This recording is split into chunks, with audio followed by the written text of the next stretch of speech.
அன்னையும் தந்தையும் தெய்வம், இதை அறிந்திட வேண்டும் நீயும். கண்ணெனும் கல்வியும் தெய்வம், இதை கருத்தினில் கொள்வாய் நீயும்.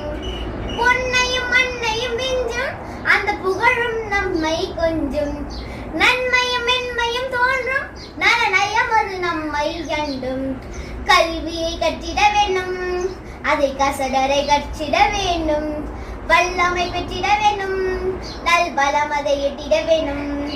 கற்றிட கற்றிட யாவும் நல் கணக்கென நெஞ்சில் கூடும். வெற்றிகள் 1000 சேரும், புகழ் வெளிச்சமும் மேனியில் ஊறும். விண்ணையும் அளந்திட வைக்கும், நம்மை விடியலாய் எழுந்திட வைக்கும். திண்மையும் வசப்பட வைக்கும், மனதில் தெளிவினை செலுத்திட வைக்கும். பாடலின் ஆசிரியர் பாரதி சுகுமாரன். நன்றி.